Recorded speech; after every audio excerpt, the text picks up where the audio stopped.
दोस्तों, कई बार हम ये सोचते रहते हैं कि क्यों कुछ लोग ज्यादा पैसे होने के बावजूद एक मिडिल क्लास लाइफ जीते हैं और कैसे कुछ लोग कम इनकम होने के बावजूद भी लॉन्ग टर्म में करोड़पति बन जाते हैं। आप चाहे माने या ना माने, इस वक्त आप पैसे को लेकर जो भी डिसीजन ले रहे होंगे वह कुछ सालों बाद आपके फाइनेंशियल स्टेटस को बहुत बुरी तरीके से प्रभावित करेगा। नमस्कार दोस्तों, आज मैं आपके सामने फिर से प्रस्तुत हूँ एक बेहतरीन मनी मैनेजमेंट से रिलेटेड बुक की समरी लेकर। इस किताब का नाम है द साइकोलॉजी ऑफ मनी और इसे मॉर्गन हसल ने लिखा है। इस किताब में आप ये पाएंगे कि यदि आप कुछ स्टेप्स को अपने जीवन में फॉलो करते हैं तो आपको एट द एंड अमीर बनने से कोई नहीं रोक सकता। इस किताब के सभी चैप्टर्स की खूबसूरती यह है कि इन्हें कोई भी व्यक्ति फॉलो कर सकता है। ये लेसन्स सिर्फ ज्यादा इनकम वाले लोगों के लिए नहीं है या फिर ऐसे लोगों के लिए जिनकी बहुत बड़ी हायर एजुकेशन है। इस किताब की सरलता यह है कि इसे कोई भी आम आदमी फॉलो कर सकता है और पैसों के साथ रिलेशनशिप और एटीट्यूड सुधारने का काम कर सकता है। उम्मीद करता हूँ ये किताब आपके जीवन में एक बहुत बड़ा परिवर्तन लाएगी। चलिए इसकी शुरुआत करते हैं। बुक के ऑथर मॉर्गन एक होटल में काम करते थे जहां एक टेक्नोलॉजी एग्जीक्यूटिव बार बार आता जाता था। वह एक जीनियस इंसान था जिसने यंग एज में बहुत सी कंपनीज बनाई और कुछ समय बाद उन्हें उसे बेच भी दी। उसके पास बहुत पैसे थे, लेकिन उसका अपने पैसों के साथ रिलेशनशिप बहुत ही बेहुदा था। वह हर समय अपने साथ नोटों की गड्डियां लेकर घूमता था, फिर बिना शराब पिए और शराब पीकर अपने अमीर होने का शो ऑफ करता था।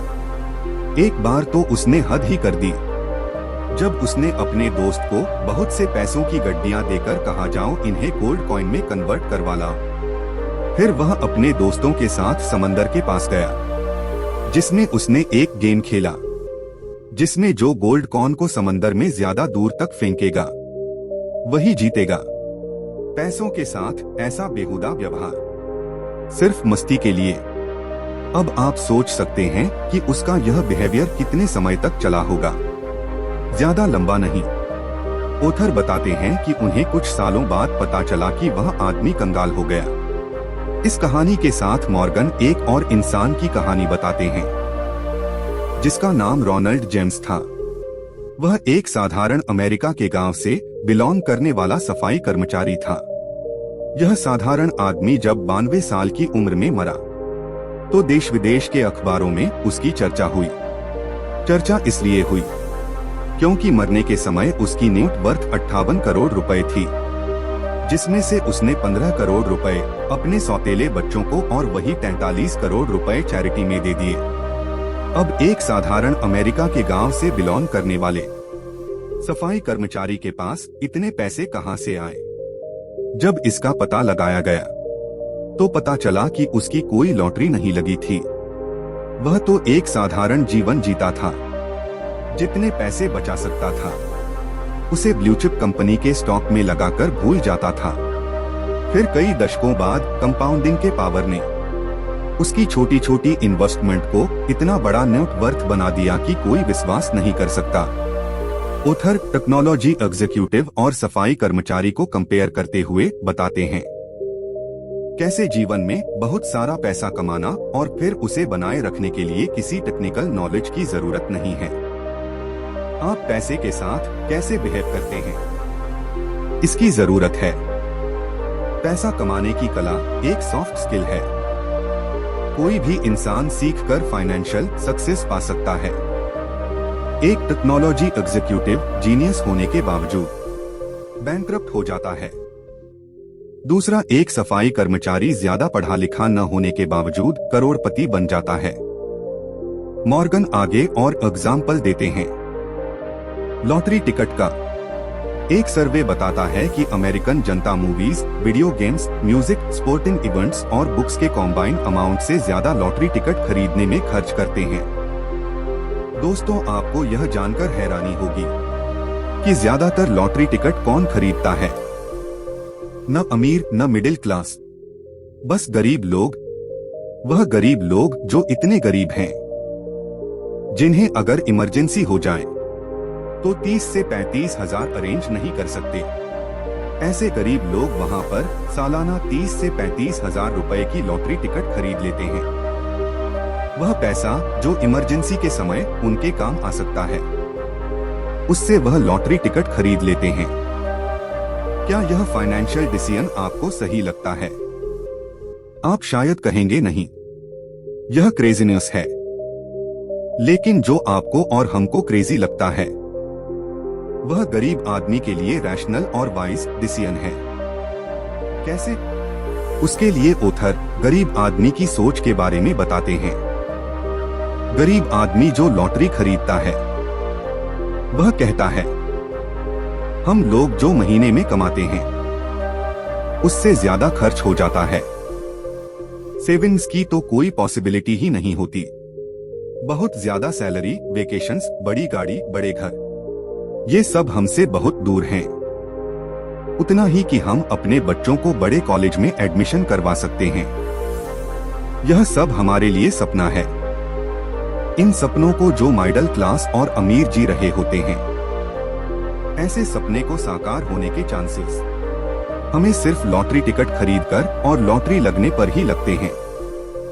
लॉटरी टिकट खरीदते हुए हमें लगता है कि हम सपनों को सच करने के लिए पैसे दे रहे हैं।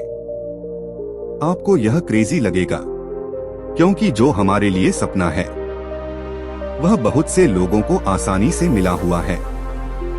आप में से तो बहुत से लोग उसकी वैल्यू भी नहीं करते। इस कहानी और एग्जाम्पल के माध्यम से ऑथर बताते हैं, गरीब हो, मिडिल क्लास या रिच, ज्यादातर मनी रिलेटेड डिसीजन या फाइनेंशियल डिसीजन एक्सेल की शीट पर वर्किंग करके नहीं, इंसान के अपने इंडिविजुअल सर्कमस्टेंसेस और इमोशन से प्रभावित होकर लेता है। जो मैं डिसीजन लूंगा, वह आपको क्रेजी लग सकता है। जो आप डिसीजन ले, वह मुझे क्रेजी लग सकता है। आपकी फाइनेंशियल सक्सेस इस बात पर डिपेंड करती है कि आप अपने इमोशंस, सर्कमस्टेंसेस और कैलकुलेशन को साथ में रखते हुए पैसों के साथ कैसा बिहेव करते हैं। एक और कहानी का एग्जाम्पल देते हुए ऑथर बताते हैं कि बिल गेट्स साल 1968 में जब एक स्कूल में पढ़ते थे, तो उसी समय पूरी दुनिया में 30 करोड़ सिमिलर स्टूडेंट्स थे जो हाई स्कूल में पढ़ते थे। लेकिन पूरी दुनिया में द लेकसाइड स्कूल कुछ ऐसे स्कूलों में से एक था जिसमें उस समय कंप्यूटर था। स्कूल के पास इतना पैसा और दूरदर्शिता थी कि उन्होंने अपने स्कूल के लिए कंप्यूटर खरीदा। बिल गेट्स और उनके दोस्त पॉल एलेन लाखों करोड़ों बच्चों में से एक थे। वह लकी स्टूडेंट जिन्हें उस समय कंप्यूटर का एक्सेस मिला। बिल गेट्स ने यह बात ऑन रिकॉर्ड भी कही है, अगर उनका स्कूल लेकसाइड नहीं होता तो शायद माइक्रोसॉफ्ट भी नहीं होता। इस तरह और भी बहुत सारे फैक्टर्स थे बिल गेट्स के सक्सेस होने के, लेकिन लक उनमें से एक था। बिल गेट्स के एक और दोस्त के इवंस की बात करते हैं। के इवंस बिल गेट्स और पॉल एलन के बेहतरीन दोस्त थे। उनके सभी कंप्यूटर एडवेंचर के पार्टनर थे। बिल गेट्स का कहना है, अगर के इवंस ने स्कूल खत्म किया होता तो वह निश्चित माइक्रोसॉफ्ट में फाउंडिंग पार्टनर होते, लेकिन के इवंस ने स्कूल खत्म ही नहीं किया। के इवंस स्कूल में ही एक माउंटेन एक्सीडेंट के दौरान मारे गए। उन्होंने वो रिस्क फेस किया जो लाखों में से एक को फेस करना पड़ता है। माउंटेनियरिंग में लाखों लोग जाते हैं, लेकिन मरता लाखों में से एक ही है।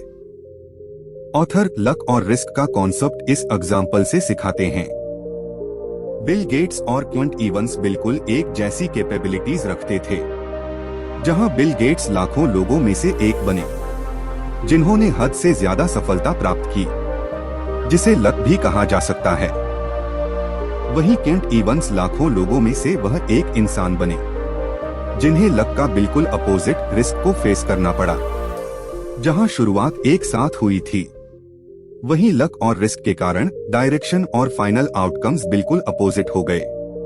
यहाँ कहानी का मतलब यह नहीं है कि बिल गेट्स की अपार सफलता के पीछे सिर्फ किस्मत थी। किस्मत के अलावा और भी बहुत फैक्टर्स है। लेकिन यह कहना उचित होगा कि आपके एफर्ट्स के अलावा भी बहुत से फैक्टर्स होते हैं जो डिटरमाइन करते हैं कि आउटकम क्या होगा, लेकिन वो आपके कंट्रोल में नहीं होते। आपको सिर्फ इस बात पर विश्वास रखना है कि अगर आप फाइनेंशियली बहुत सफल हो जाओ तो यह मत मान बैठो आपने जो डिसीजन लिए वह सब सही रहे, तभी आप सफल हुए, आगे भी वैसा ही होगा।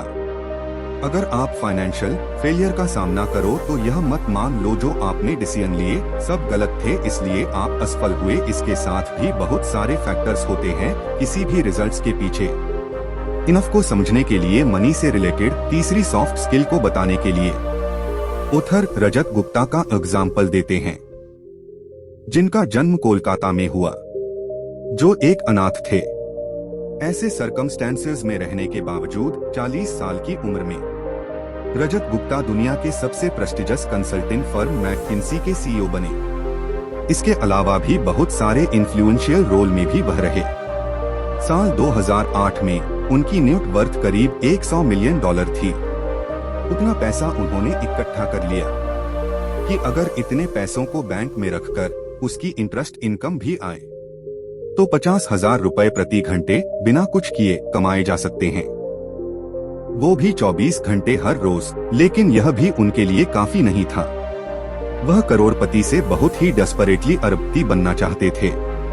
उस समय वो गोल्डमैन सैक्स, जो दुनिया की बड़ी इन्वेस्टमेंट बैंकिंग कंपनी है, उसके बोर्ड ऑफ डायरेक्टर में शामिल हुए। अपने अरबपति बनने के डेस्परेशन में इतनी वेल्थ होने के बावजूद भी उन्होंने सेटिस्फैक्शन न होने के कारण ऐसा काम किया जिसने उनकी इतने सालों की रेप्यूटेशन को मिट्टी में मिला दिया। उन्हें इनसाइडर ट्रेडिंग के गुनाह के लिए दोषी पाया गया। दोषी करार होने के बाद उन्हें जेल जाना पड़ा। इनसाइडर ट्रेडिंग जिसका मतलब था ऐसी इंफॉर्मेशन जो उन्हें बोर्ड मीटिंग में मिलती थी, जो कॉन्फिडेंशियल होती थी, उसे उन्होंने अपने फाइनेंशियल गेन के लिए बेचा। ऑथर रजत गुप्ता के एग्जाम्पल के साथ बताते हैं, ऐसे बहुत सारे लोगों के साथ यह प्रॉब्लम होती है। एक फाइनेंशियल गोल अचीव करने के बाद वह दूसरा फाइनेंशियल गोल अचीव करना चाहते हैं। लखपति से करोड़पति और फिर अरबपति, कुछ भी उनके लिए इनफ नहीं होता। यह इनफ शब्द बहुत मायने रखता है। यह बताता है कि इंसान को फाइनेंशियली एक गोल पोस्ट बनाना चाहिए, ऐसा गोल पोस्ट जिसमें आपकी सभी नीड्स और रीजनेबल वांट्स पूरी हो सके। इसके बाद सब लालच है जो आपका पीस ऑफ माइंड खराब कर सकता है। तो सबसे जरूरी फाइनेंशियल स्किल है कि आप इनफ की डेफिनेशन जरूर बनाएं, उसके बाद रुक जाएं।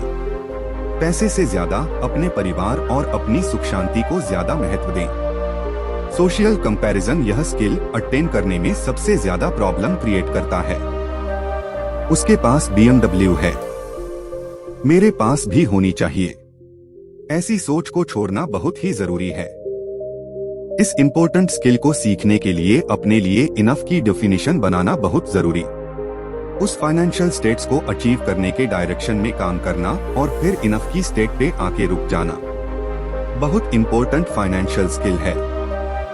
उम्मीद करता हूँ इस किताब के यह 3 लेसन आपकी बहुत मदद करेंगे। आप इस बारे में क्या सोचते हैं कमेंट करके जरूर बताएं, और यदि आपको हमारा यह प्रयास पसंद आए तो वीडियो को लाइक करना न भूलें। आपका दिन शुभ हो। धन्यवाद।